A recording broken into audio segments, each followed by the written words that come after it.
Okay, we're live. Awesome. Hello. Welcome to I Love Being Sober. My name's Tim Westbrook, and I am your host. I love being sober, love my life today, and here with Amanda Marino. Amanda loves being sober as well, I and do. and we are we're Amanda. I'm so grateful to have you here, and I'm so excited about this topic, which Amanda picked out the topic. We're going to talk about being a parent in recovery, being a mom in recovery. If you're and this episode's live, if you're there, if this resonates with you, if this is something that you want to learn more about, wave, send us an emoji, give us a thumbs up, give us a heart, give us something. Let us know you're there. If you like Amanda, if you know Amanda, let us know you're there. If you know a parent that might gain value and might need a parent that is in recovery, a parent that wants to be in recovery, please share this episode with that parent. And Amanda is a certified interventionist, life and recovery coach, and experienced case manager. She works extensively with individuals who are hurting from low self-esteem, addiction, and mental and emotional barriers. In the past, she has dealt with her own struggles from addiction, abuse, and body dysmorphia. Amanda now has dedicated her life to guiding individuals' growth and believes that empowerment is not just about surviving your past traumas, but rebuilding your life to one of happiness, purpose, and fulfillment. It's Amanda's passion to see that you reach your full potential in having the life that you've always dreamed of. Amanda, welcome to the show. Thank you. It's cool to hear somebody else say it, because yeah, that's true. Thank you so much for having me, Tim. First of all, I love the name. I love being sober because, hey, if you don't feel that way, then you're doing something wrong. Yeah, no, I mean, it's like, I don't know about you, but it's like I would go to an AA meeting and I would hear people say, I love being sober. I'm so great. I'm a grateful recovering alcoholic. And I'm like, what are you talking about? And now I'm one of those people. Yeah, so when I came into recovery, it was not my first rodeo. So when I came in this time and actually got like a taste of what it was really like, people always said, "Oh, that pink cloud's going to end." And can I tell you, 13 years later, that pink cloud is still kicking. So it can happen. Oh, that's so awesome. And actually, I've got to give credit to Joe Polish. Joe Polish has the I Love Marketing podcast. That's where I got the name from. And I actually reached out to Joe, and Joe's also in recovery. He's been sober for quite some time. He's the owner of Genius Network. And I asked him, I said, hey, do you mind if I use your name? And he said, no problem. You can use it. So he's awesome. a good friend. He's a good friend of mine. And I'm grateful that he let me steal his name. So I love it. Yeah, excited to learn more about you and get to know more about you, Amanda. Thank And you. why don't we dig right in? So Sure. tell me more. Tell me about your journey. What happened, and how did you end up getting clean and sober, and what happened, and what is it like today? Okay, well, I am 39 years old now. I'm a mother of two. I have three. I have a stepson that's older. I would say he's mine, but he's 23. So I have a 7-year-old, a 14-year-old, and a 23-year-old. I am born and raised here in South Florida. I'm a local. I'm, born and raised in past was the recovery capital of the United States. I mean, we're still a pretty big recovery community here. So I really didn't have to go too far.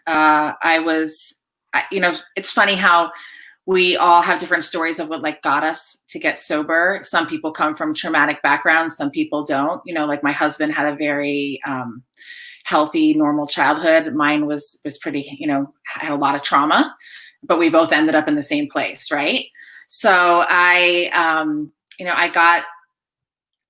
when I was 4 years old to 7 years old, I had a lot of trauma. I had sexual abuse. I had physical abuse.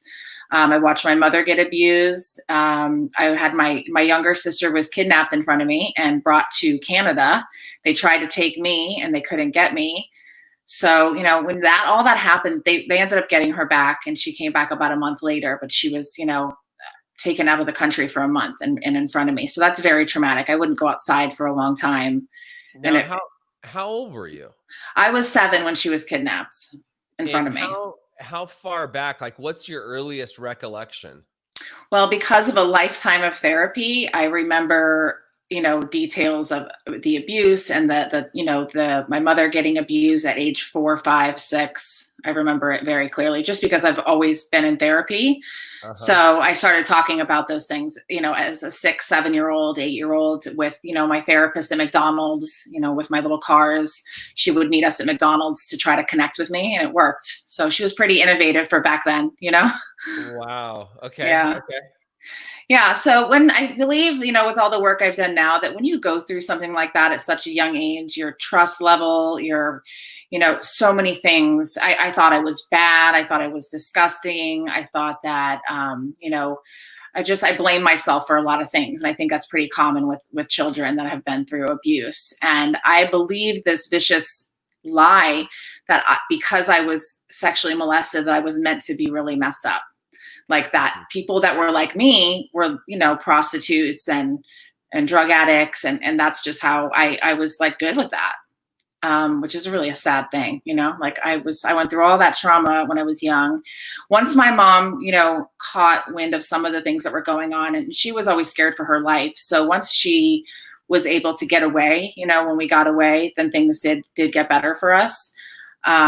She put me in therapy and she always did the best that she could do. But, she was also in a very scary position with somebody who was trying to kill her. So, my addiction started young. I can remember first chugging a beer at 4 or 5, a Heineken. So I remember that. I don't want my kids to hear, but I first smoked, marijuana at 9. Wow. And I was, and so I was in 4th grade. And at a birthday party, whatever that was doing at a birthday party when I was in 4th grade is beyond me. But then, so by time like middle school came, I was already, looking for trouble, always looking for ways to get outside of myself. I love to take things from stores, shoplift, because it gave me a rush. And not that my parents couldn't buy things for me, but it gave me the first high, getting outside of myself. If I got caught, I got attention. If I didn't get caught, I got that rush of getting away with something. And by the time I hit high school, I sought out the drug dealers, all the just anybody that was going to help me get outside of myself, and all during this time, my mother had me, I was involved in some really positive things, sports. I was really good at sports. I was really good. I was in modeling and acting and dancing my whole life. And I was, when I was going on castings, doing, photo shoots and things like that, I was, doing really well in school and really together. And then, there was times where I wasn't able to keep it together as I got older, and kind of like I showed up to auditions, out of it, and kind of destroyed that part of my life. So that was a tough one to swallow. Now, so when you were in high school or junior high, I mean, you were doing drugs and you were drinking early. Like, when did it become a problem? When was it no longer just recreational? It I mean, became was it yeah. ever recreational? No, it was, for me, I mean, I thought of myself as a party girl, and I surrounded myself with people that were like that. And so I thought it was normal, I had friends in freshman year of high school that we were all into very hard drugs, and it was, to me, normal. I have a son that's going to high school. I can't even wrap my mind around that. But that's what I sought out to seek outside myself. And when I was younger, it was like, the troubled, it would come and go, and I would be good, because I was an athlete, because I was into these productive things. I was able to, pull it together for those kind of things. But when I hit high school, that was all sports, all good things like that just went out the window. Anything that I did that was positive for my life was gone. And I, got into, pretty hard things at 14, 15. I went to went to a mental institution down here in Florida at 15, was in treatment at 16, was in juvenile detention center at 17, and many treatments until I finally became sober when I was 26. Wow. Okay. So when did you know you needed to stop? When did you make the decision, like, okay, I want a better life? When did that happen? Well, I was one of those people that had that thick denial, like, oh, that was just then. I'm not going to be like that now. I'm not that messed up, or, I always had like an excuse to not admit that I had this disease, addiction. I wasn't an alcoholic. I wasn't an addict, because once I had to admit those things, I mean, I would have to stop. Right. But in the back of my mind, I always knew that I was going to end up back in the rooms. Like my aunt, who passed away to the disease, she had introduced me to, 12-step programs when I was very young. I was introduced them to all the times that I was in places and in facilities. And I knew, but I just had that thick denial, like, no, I'm not an alcoholic. Nope, not like, me. I'm good. Like, nope, no, I'm good. I'm just a party girl. Yeah. Or I'm supposed to be messed up like this because of the childhood I had. That's it. That's why. Right. And I really just like accepted that really on a deep, deep level. So where it was really, really hard for me to get it. And little did I know, like once you surrender, woo, I had no idea. So easy. It was one of the hardest things I had to do. And I had to go through a lot of pain to get there. When I finally knew that I needed to get sober was when I became pregnant.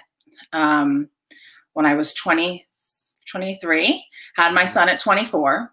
Okay. And the first 18 months of his life, I was an awful mother. It like hurts, to think about and say, but I know that my story will help somebody, hopefully, and hope that the shame and the guilt that they can work through and know that it's not them, it's their disease. I left my son in dirty diapers. I stayed up all night partying and didn't come home, just didn't play with him, was kind of detached emotionally and was kind of resentful that I was a mom because I wanted to still party and, be at nightclubs and bars and stay up all night, after drinking and do other things to stay up all night. And I just had no emotional connection. It was pretty sad. Right. No emotional connection to your son. Yeah. Not for the first year and a half I had him. And I mean, if you see me with my kids now, you would be like, no way. I can't believe it. But that's what addiction does. It robs us of our love for ourselves first, our love for anyone in our lives, our family, our children, our parents, our husbands, wives. It truly robs that love because I was so detached from my world that I just couldn't connect. So once my aunt passed away, I found her in her bed. She drank herself to death. I didn't hear from her. I went and knocked on her windows and her doors. I saw her through her window blue.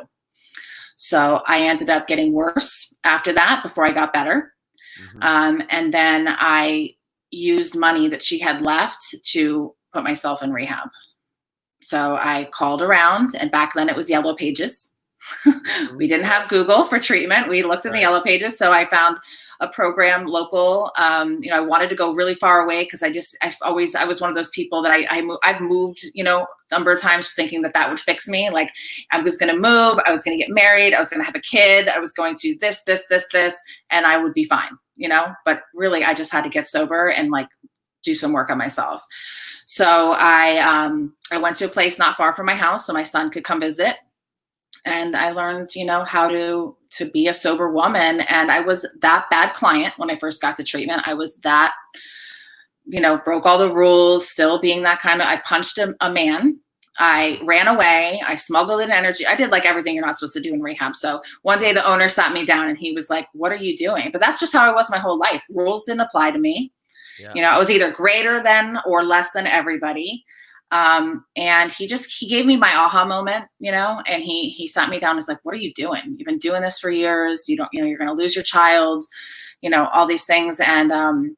And it was like my aha moment. And so I realized what an asshole I was, I was like, well, maybe let me take like a suggestion. So I took a couple suggestions that they had said in the treatment center, and I got a sponsor, and that sponsor was my sponsor for 4 years. I called her every day. But I started to feel better because I believed it could work for you, and I believed it could work for you, but I did not believe that this thing could work for me. And until I started taking little action steps in my own personal recovery, then I felt better, and I felt like that it was working. Then I started to buy into this whole thing, Yeah, no, I know. I know exactly what you mean. It's all about action, right? It doesn't matter how you feel. it matters what you do. I Yeah. was listening to the Rich Roll podcast on a ride this morning, and that was one of the things. I forgot the name of the guy that he was interviewing, but basically, it's like your your behavior has to change first, Hmm. and the mind will follow. Right. That whole fake it till you make it kind of thing. It was very true. Yeah, you got to fake it till you make it. It doesn't matter how you feel. It matters what you do. And you Yeah. keep on doing the next right thing. You keep on following suggestions. Next thing you know, you become a different person, right? Totally, totally. I had to try it and little like tiny steps at a time to like be to believe it, to believe this was real deal. And I started to, like I said, started to feel better. Life started, I started to feel alive for the first time in my life.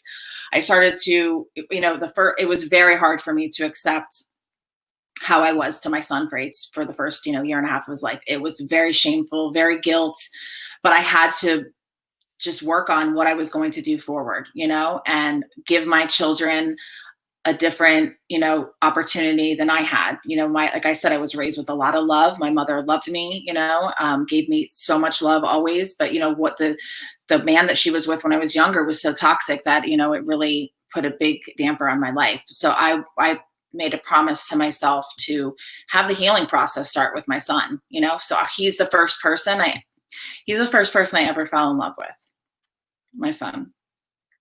And he's 15 now, and he's had a sober mom all this time.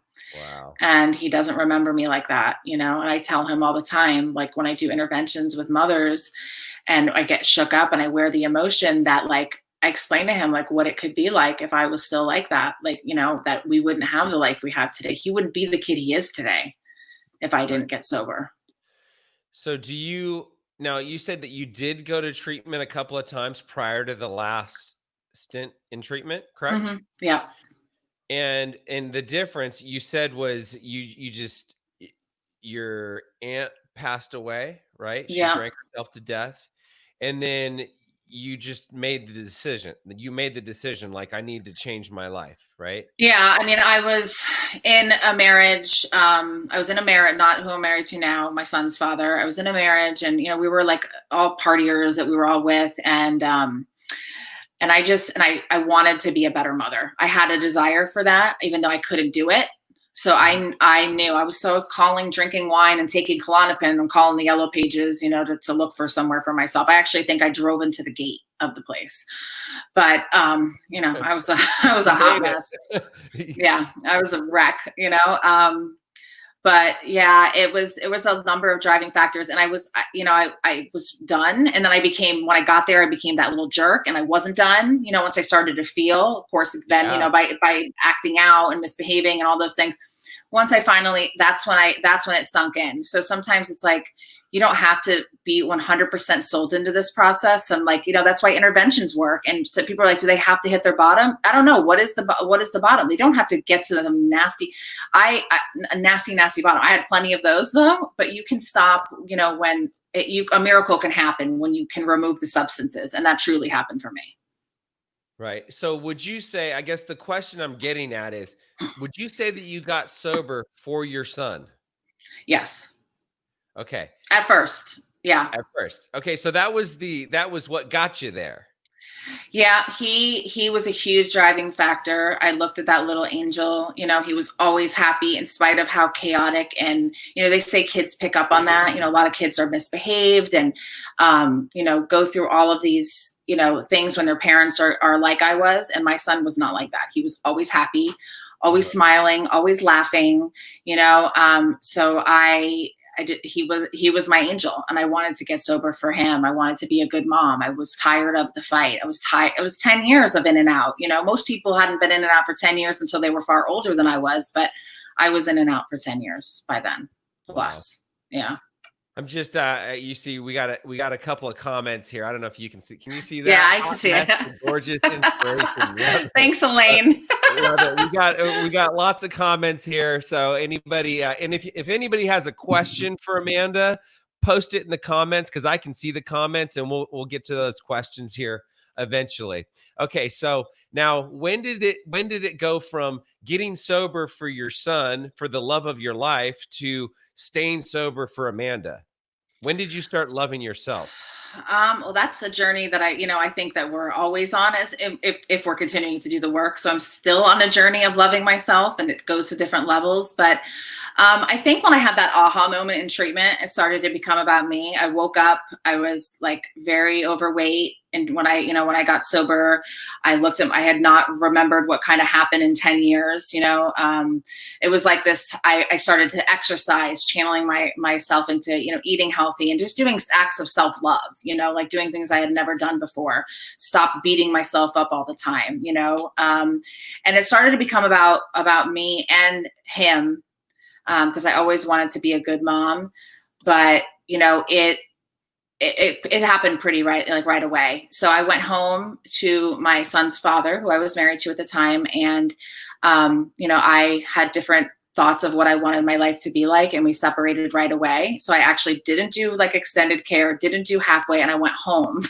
And I went home, and then he moved out, and I was like, I had never lived alone. I had never taken care of myself. It was like learning, like as a baby, learning how to live in the world again. And I remember like I would look at things differently. I'd like look at trees and be like, oh, where do these trees, like thinking of everything as like from a child's eye, because I was seeing the world, all from a fresh, sober place, which I had never, ever done before. So like learning how to take care of a whole household, how to, work, it was a lot, things I had never really done. Learning how to like live life and be present and be aware of what's happening. Right. Like my story, like my what I did, probably would kill some people. Like, not having that. Like I'd look at girls in halfway houses that I was going to meetings with, and I was jealous that they had like that sorority life, and like I was taking care of a household and working and being my mom to my son for half the week he was with me, half the week he actually still does that now at 15, and I have an excellent relationship with his dad. We're very close. Right. And my son is super well-rounded because of that. So yeah, it was hard, but I wouldn't change it for the world. It helped me learn about who I am. So I was me and him for half the week, and then it was me half the week. So I was really given that opportunity to learn who I was, and then also learn how to be a mother, just, at the same time. Yeah. Awesome. Yeah. What next? Well, I had big dreams and goals for myself getting sober. So to me, coming into recovery, I didn't come in and have to look at all the things that I messed up and destroyed and not want to go after things, so I've put some pretty hefty goals out there for myself. And I think I've accomplished all of them and then some at this point, which is pretty cool. Yeah. I remember, cause I was really overweight when I came in, I wanted to run a half marathon. And I remember telling my sister that, and she cracked up laughing at me. She thought it was the funniest thing. Well, I've run two. Yeah, awesome. I wanted to go back to college. I went back to college. I wanted to start a nonprofit. I started a nonprofit. I started a business. I started a couple of businesses. So I just really believe that, that we're special people that are, that have made it to the other side of the disease of addiction, that we're meant to be all that we can be. And like, what an inspiration to be, to my children. Cause I have a 7-year-old daughter now too, with my husband.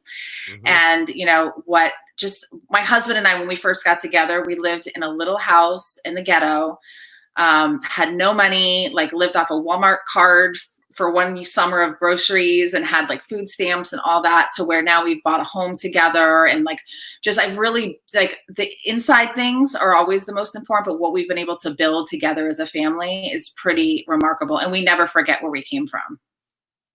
Yeah. Like don't ever forget that house that got shot with a gun in front of it when I lived there. Like my car got shot with a gun. So I don't ever forget that.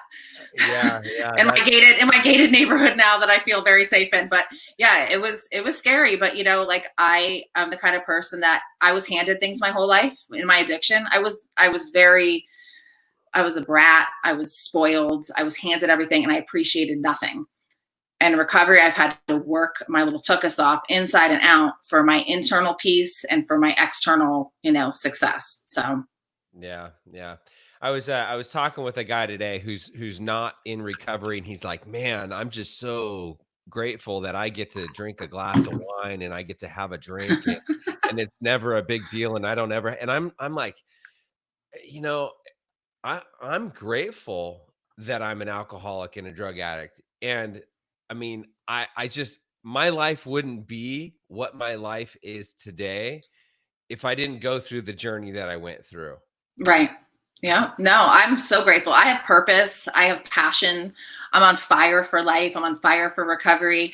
Like the reason I chose this topic is because in the work that I do, a lot of moms come across my path now, and the level that I'm able to relate to them on and how I'm able to help them walk through some of the things that they're, when they're coming home from treatment and they've been away from their kids for a few months, or when, they have that guilt and shame of, I've had one that was physically abusive to her children when she was drinking. And when she realized that, and when she got, went to treatment, she couldn't even handle it. So I'm able to really relate. And like one of my main missions is to help moms get sober, and to also help moms know that, like, you don't have to have a mommy cocktail every day to relax or to be able to handle your kids. Like, there's so many more healthy ways to cope, And so I love to, even if someone is in an addiction, like, to help them see, like, that mommy culture of, like, oh, mommy cocktail, like, I don't know. I just think there's so many healthier ways to show our kids that we cope with life and stressors. Definitely. How did you get over the guilt and the shame associated with your behavior in active addiction? Because that's, I'm sure that's something that all parents have to deal with if they're actively drinking and using. And you said it yourself, you were awful. You left your baby at home in diapers. Oh, I didn't leave him at home alone, but I left him in soiled diapers. I definitely didn't leave him alone. But I put those two together. Yeah. Okay, so regardless, I mean, you get right. you understand. I was not like right. You were awful. I mean, yeah. So how were you able to forgive yourself and get over that? Like, what's well, a lot of work. The steps, therapy. Also, like they say, you want to build self-esteem, do esteemable things. So I started being extremely present for my son. I was he became my little buddy. We did every single thing together. I was present for him. I connected with him. It did take a little while, when he would get upset at first, he wouldn't want me, he would want either my mom or his dad or somebody else. But, with years of, healing, like we're very, very close now, but also talking about it, when I used to talk about it and share about it, I couldn't even get it out without, like, hysterically crying and choking. But I remember one time I shared about it in a women's meeting, and I had a couple moms come up to me after, and it helped them because they had that same feeling. And when I realized that message, that, like, other women were suffering in silence with that guilt and shame, and that could take them back out to go drink and use drugs again, because that's heavy guilt and shame. Yep. And people don't realize it. They think, oh, well, that mom, she's just screwed up. She doesn't want to be a mom to her kids. Well, I never didn't want to be a mom. I was just so messed up for so many years. I was incapable of it. And so now that I know that message can help save other moms, that's healing to me every time. It's just like my sexual abuse, or anything that I've gone through. To talk about it, it takes away the pain a little every time I talk about it. Right. It helps me heal. Right. Was there a point when you finally, like, when did you finally forget? Was there a certain point when you finally forgave yourself? And it's just like when you go through the 12 steps, it's like you have to be rigorously honest when doing your fourth step. Right. And finally, as you go through the steps, there's a little bit of relief as you go through the steps. What was that process like for you as a mother? And when was there a certain point where you finally forgave yourself and you said, okay, I'm good. I'm a good mom. I'm a great mom. I forgive myself. I think it's definitely been levels. Like, it's like that layers of the onion peeling, like, so I think that, after consistently being sober for a while and doing the work, my confidence was built up as a mother. And then I also saw how my son's father and his family started to treat me as a respect, like as a respectable mother, which I had not because I didn't really deserve it before. Right. So how my family treated me as a mother, started to see how my son was reacting to me and how, those kind of things happened. And then for the first 4 years of my first 4 years of being sober, I didn't get into any serious relationships. I didn't bring I wanted to be very careful and in particular with that for him. So I think that learning to love myself and spending that time alone and learning what Amanda likes and who Amanda is really helped me in the healing process with my son and helped me to forgive myself and love myself, because I came into meditation right away. I had a sponsor that I called her with all my drama and she'd be like, go meditate. And I'm like, lady, I don't know how to meditate. I can't even calm my mind down for like 2 seconds. Yeah. So that was really helpful, to have that practice right away. And fitness was a good mental escape for me. So all doing all these things that helped me heal myself as I was learning how to be a mom, and saw what a great mom that I actually was when I was sober and how emotionally connected I felt to him. I would just look at him sleep and I would just stare at his eyes and just feel that soul connection with him. And that, the process of falling in love, and it just gets deeper and deeper with, my whole family now. Yeah, that's awesome. And so it's as they say, the opposite of human connection is addiction. Right. Yeah. And so you were disconnected from your son. You said it earlier. You were disconnected from your son emotionally, spiritually, physically, mentally. Yeah. And I would imagine that was the same with with your entire life was like that. You were disconnected from everybody in your life. Absolutely. I was around a lot of people all the time, but you never got the real me, Right. You got the shyster. You got the walls were up. You told them what they wanted to hear. No vulnerability. No, the only thing I knew how to do was be very angry, because I was bullied when I was in high school, my earlier years in high school. And the only thing I knew how to do when I became really messed up was fight people. So I just punched people. That was my only way to, I've gone a lot of bar fights, believe it or not. I can't even imagine doing that now, but I was just really feisty. That was the only emotion I knew how to show, was anger. Right. Because I was very hurt, and I was hurting inside. And so when people saw me, and where I still lived where I grew up. So when people would see me and they'd see this crazy girl that always was so full of drama and chaos and addicted to drugs and all, you couldn't see that I was just a very sick girl with a lot of trauma and a lot of mental illness. And I needed a lot of help. It wasn't that I chose to just be some jerk, Right. And so at what point did you, or was there a point when you realized that you're like, hey, I've learned how to connect. I've learned how to connect with people. I've learned how to be vulnerable. I've learned and I can tell you, like, I remember vividly my process in my story. Tell me about your story. When did you realize or learn how to connect and be intimate with another human being? Well, my first sponsor was extremely helpful with that. She was very helpful in that process and really helped lay the path for a lot of other relationships in my life. I trusted her, and I was it was a healthy relationship, and and the healing of my family, started as well. It definitely has been a process, because I think that, like everything else, like uncovering a little bit at a time. But I think that being authentic, I can't remember exactly when. I do remember going to a retreat when I had around 9 months in recovery, a spiritual retreat that my sponsor brought me to.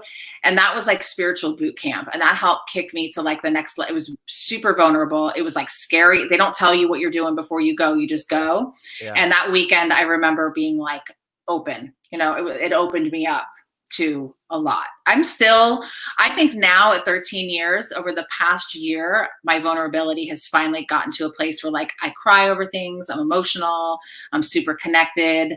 I'm not living in like ego, so like I feel like it still continues to blossom. But I remember around 9 months, that retreat was a game changer for me. Yeah. Yeah. Awesome. So let's talk about being a parent during the pandemic. Let's talk about that for a minute. You have a 15-year-old and a 7-year-old. Yeah, my son will be 15 and my daughter will be 7. So my husband now I met, we met in recovery. We had mutual friends, and I didn't like him for no reason. And then when I got to know him, I apologized to him for talking trash about it. And then we've been like inseparable since then. And we're just we have a very awesome, healthy relationship. He gets along with like my ex-husband. Everybody gets along, which is like amazing. I'm great co-parents with my ex. My husband is amazing. He puts our family first, and we have just a really great relationship. So we had our daughter, and then we got married in 2016. So parenting in the pandemic, with this all going on, has been hectic, because we both are still very busy with our work, and we had our daughter, our little one, home, and we had internet problems. We're trying to teach her how to do school. She's having meltdowns every few minutes. We're both dealing with clients and issues. He works in the business too. And we're both like, the internet's cutting in and out. I'm trying to do Zoom sessions. Like, he's got to run out on calls. Our daughter needs to do her homework. And it was like high, and I travel often, usually for work. So I'm usually gone like once a month at least. I've been home, or everyone's home. We're all here all the time. My office used to be in the loft. My office is now in a little guest room. Yeah. My son he was in his last year of middle school this year. So for him, it was easy because for him, he just got on early, did all his work, and got done early. The little one, it was like, and it was very, very stressful, and I felt very trapped. I'm not somebody that likes, because of my past in my life, first of all, I hate being told what to do. That's why I work for myself. Second of all, I don't like being trapped.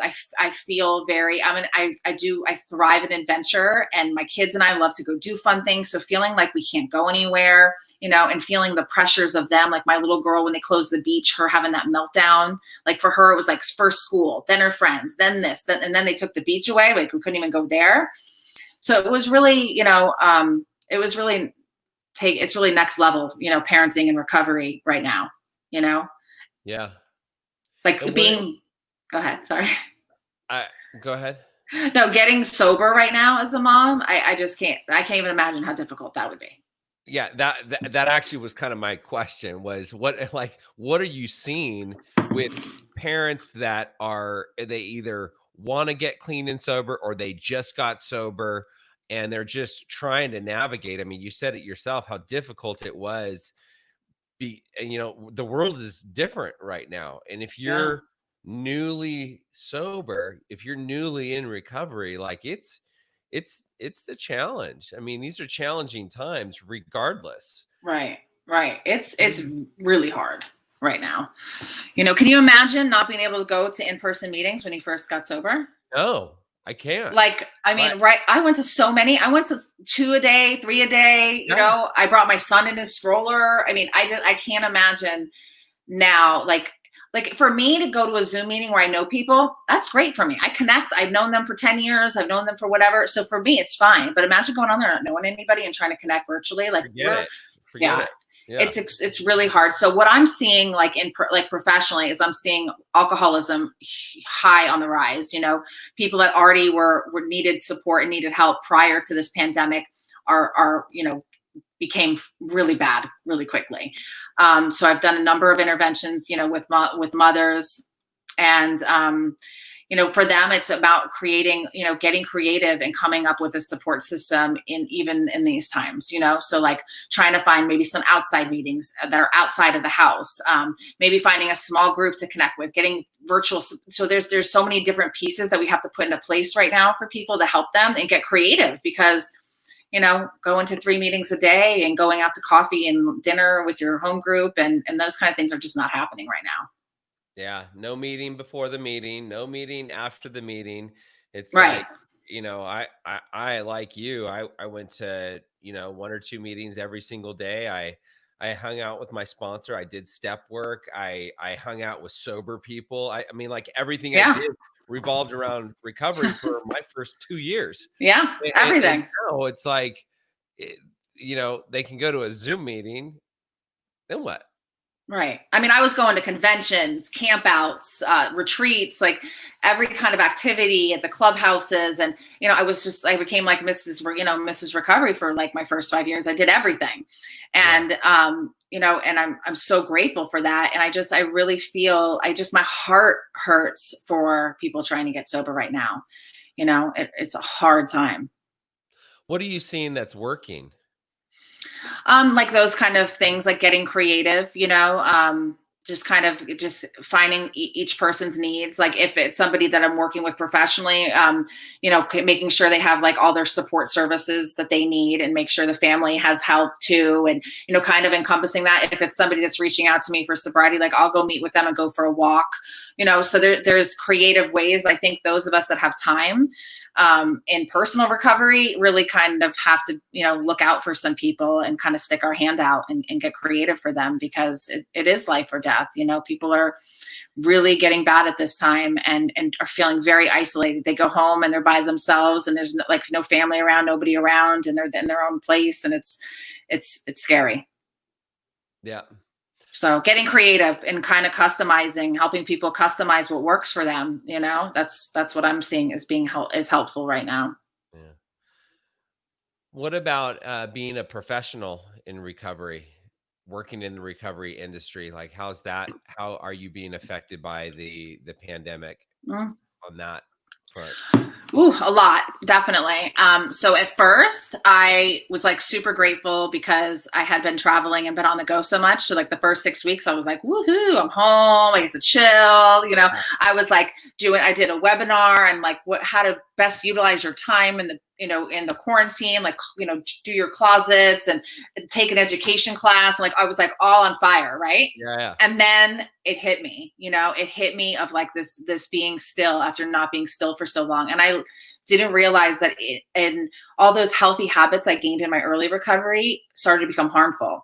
So like what I would use to I always became solution focused. So like I wanted to feel better, I would go do this to feel better, go work out or change my diet or so it became kind of an unhealthy habit. So I had to hop into therapy through this time. And I've been in therapy for 4 months, once a week, working on body image issues and things that never I knew were an issue for me really before. So I've had new things uncovered to me in this pandemic. And it was really shameful again, just like getting sober. But for me, I am on this journey of self-discovery and I can't run from myself right now. So I might as well suit up and show up. And the work we do is heavy, and it's heavy normally, but right now it is heavy. So like I'm still going in person and doing things. And I just had to like help rescue one of my girls out of her house that was in a couple day relapse. And I didn't know if she was alive. I didn't hear from her. And it was just very heavy. So I'm upping my meetings. I'm in therapy. I'm making sure I go for walks. I'm making sure I meditate and journal. Like I have to do all that stuff right now to be able to be quality to the people that I'm working with. Because if I'm not doing all of those things, I'm not saying I'm doing every single one every single day, but if I'm not making my time a priority right now, I will crumble because I did. And I don't want to be the person that works in this business that doesn't take care of themselves. Yeah. I mean, I've seen what happens. Oh gosh. Self-care is such an important aspect of being a professional in recovery. I mean, it's important for everybody, but if you're working in this industry, it's like, prayer, meditation, exercise, fitness, getting enough sleep, getting vulnerable with people, staying connected to other people in recovery. Like there's so much to it. Right. And if you're doing all those things, you're probably feeling pretty good right now. Right. Yeah, I am. And I wasn't. So I was feeling like awful. Yeah. Right. But I didn't I'm sure you can relate because you have your hand in a number of things. Like I almost didn't even realize until I had to stay still how much busyness I was doing to avoid what I was feeling. It had become second nature by being busy, that like I just didn't even realize it until I stopped and I was like, oh my God, I've been using this as an outlet. I've been using this as an escape. And I didn't even know. So being busy can be good, but being busy can also be my escape. Yeah. So, yeah. Okay, so we've got a couple of questions here. Sure. So Guy Aquino says, hi, Guy. He says, what's your most difficult part in doing interventions? Huh. Well, everyone has been different. Um, the family, we all know that's like the challenge, getting the family all on board and bought into the process. What's been difficult for me is I think I wear a lot of the emotions I take on. I feel for everyone in the room. So sometimes that makes it very heavy for me. Uh-huh. Most people, I've been, knock on wood, been fortunate enough go, and the families do the work so far. But I've had some really challenging ones where, things get uncovered, at the actual family meeting that weren't by some of the family members. And that sometimes, like a family member you find out wasn't truthful about like actually using with a loved one. And then they're the one trying to, say something to the loved one, and it's like, oh, well, you didn't say that in your screening or anytime we talked to you before, so that, and then also in the pandemic doing interventions, there's been a few of them that my partner and I have done without family present, with family on Zoom, on FaceTime. So that's been a challenge. So are you doing interventions on FaceTime or Zoom? No, Like, I'm doing them in person. I'm in Okay. person, but I have their family on FaceTime. So we've had to get kind of creative during these times, So yeah, this one girl, her parents couldn't get in touch with her, and we had the whole thing planned, and then they couldn't come down. They couldn't fly down because she was down the street from me, but the mother was high risk. The dad had just had, chemo. It was like they couldn't come, So what do you do? So just getting creative during the times right now has definitely been a challenge. Right. Okay, got another question from Guy. What does spirituality look like in your life? Anybody else, if you have questions, post them in the comments below. We see lots of comments here. Nate Munt loves Amanda. Hi, Nate. Facebook user. Let's see here. So we got lots of really cool comments here. Emily Water, such an amazing woman right she's there. So sweet. She's a great mama there too. Yeah, so good. Yeah, she has her kid as her picture. Yep. We appreciate all of the comments from everybody. Okay, so let's go back to Guy's question. What does spirituality look like in your life? Spirituality to me is, trying to be present and mindful, trying to be a good person. I like to meditate. I like to walk and just be with God. I love the beach. I love being outdoors. That's where I connect spiritually. Mountains. I feel my father who passed away when I'm in the mountains. I feel very spiritually connected there, and I'm from Florida, so it's like a whole nother world to me. The beach has always been my place. Like when I feel like when I feel like I really need to be like brought back, I can feel like the calling in my spirit that I need to go like walk on the beach with the kids or take the kids to the beach or something. So spirituality for me is, loving myself, continuing on this journey of spirituality, and being present, being kind to myself, being kind to others. Yeah, that's pretty much it. And how has that contributed to your recovery, to your life today? Oh, it saved me. And when I don't put effort into it, when I get caught up in that busy or get caught up in something where the disease is taking me over here, I feel it. I'm too conditioned. You know what I mean? Like I'm not the person that can scrape by on the bare minimum. I'm not. I have to be doing a lot of work to feel good and to be, like when I'm taking care of myself and all the spiritual aspects and getting good sleep and eating well and all of these things, like I'm so in tuned to, I witness the miracles of life, just the little things, but they're miraculous to me. I'm in tune to like divine intervention. Like I get these amazing ideas. Like my nonprofit idea came to me one night when I was running, when I was doing a lot of spiritual work. My idea to partner with my business partner now came to me when I was on a run, so when I'm open to receive these messages, it's when I'm, doing all the right things and taking care of myself. So it's very beneficial to me. And I'm kind to everybody. My patience is better. My kids get a great version of mom, Yeah. I was talking with Marcus Earl, Dr. Marcus Earl of Psychological Counseling Services, and in his program, they have their clients receive 12 to 13 hours of therapy per day at their outpatient program. And he said, we have fatigue on our side. It's like, huh, fatigue. What does that mean?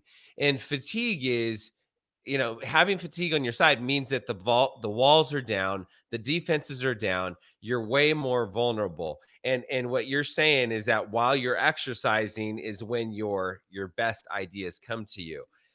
That Specifically running. I don't know why running, but that happens. Well, that happens to me too. And it's for me, I don't know about you, but for me, it's always at the end of my run. It's at the end of my ride. If I'm doing yoga, I swear it's during Shavasana, which they say that the purpose of doing a 75-minute yoga class is for the Shavasana, the last 2 minutes. And right. it's like that's when we get our best ideas.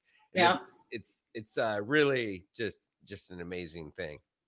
It is. It's really great, and I don't know, like being a mom in recovery, like my favorite people to hang out with is my family and my household. So if I'm quarantined with this group of people here, I can do it. My son and my daughter are very well-rounded, loving kids. They're not perfect. They both have their things, but because of me, when I say I'm going to do something with them, I do it. I show up, I suit up. They know that I'm a woman of my word. We do fun things, but they respect me. Like my son has a healthy fear of me. My daughter, she kind of chests up to me, the 7-year-old, she's like, what? Basically she's a little me. Yeah. But we have, I don't know. But I mean, my kids don't they don't see, my husband and I, of course, bicker like normal people, but they don't see like fighting and chaos. They see like a loving, supportive relationship. And, we take even, before now we would take time, to do the family time, family meals. My husband's a great chef. So we'd love to have like friends over and family time, and all of our families here and local. So we're really blessed to have the kind of support system in our family life and in our recovery life. We're really fortunate. Yeah. Awesome. Well, Amanda, it's been really just amazing getting to know you, getting to know more about you. And would you like to share with people how a little bit more about Next Level Recovery Associates and the work that you do, and how people can find you if they want to find out more, if they want to learn more about your services? Awesome. Thank you, Tim, first of all. And thank you for like tracking me down and taking time to get to know me. I really appreciate it. I just love doing this and connecting with you, across the country. So thank you for that.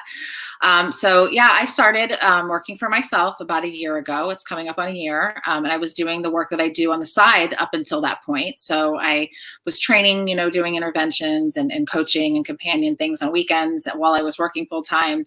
And I left my job and started working for myself, and partnered with my business partner, Blake, who I've worked on and off with and have a podcast with. And we've been, doing things together since 2013 in the business. So we started Next Level Recovery Associates. We've been blessed by being very busy through this time, but at the same time, that means there's a lot of people that are struggling and suffering, which is sad. We put our hearts and our all into our cases that we work. We bring in professionals if it's something that's out of our scope when needed. We love collaborating with people. And we do, substance abuse interventions for adults and adolescents. We do family coaching for a lot of families. We help teach them how to co-parent while their adolescent is in treatment. If they're exes, we help get the household ready. Really just anything that's needed. Sober companions, sober transports, recovery and life coaching. Like even if you're in recovery and you want to take your life to the next level, we have, that kind of coaching available as well. We go like locally, we see our clients still in person. We do our in-person interventions. We have a number of virtual clients. Thank God for Zoom, Mm-hmm. He works more with the men. I'll work more with the women. If we have couples, we'll do together. If it's like a teen and a family, sometimes he'll do the teen, I'll do the and vice versa. So it just really depends. But we're very passionate about what we do. So you can find us at nextlevelrecoveryassociates.com. We also have a Facebook page on here, Next Level Recovery Associates, and you can find me on LinkedIn. I'm pretty vocal about breaking the stigma in a place that it's a professional platform. So that's really where I find I am actually the most, I can make the most impact, is on LinkedIn, because not everybody's talking about addiction on there. So I get a lot of good comments and I get a lot of, weird ones. So I face it, and people think of an addict or an alcoholic or someone with substance use disorder is the better way to say it, but they think of this picture in their head. They don't think of this professional woman, college graduate, business owner, mom, like they don't think of that as somebody that has been where I've been. And so I want people to look at me and say, oh my God, she's been, yeah, that's where she's been. And yeah, I have. I could have died. I could have had a life that was, like some people I know that didn't get out of this. I could have been, I could have been my kids taken away. I could have not done anything with myself, and I could be dead, miserable, in jail and institutions and mental institutions. That's where my life would have been if I didn't get sober and make the changes. And I want people to know that they have that opportunity. Everyone, no one's too far gone, I don't believe. Right. Amanda, thank you so much. Everybody, thank you for listening. If you heard something that you got, if you got some value today, please comment, share this with somebody, share this with a loved one, share this with another parent, and make a difference. Thanks, everybody. Have a good evening.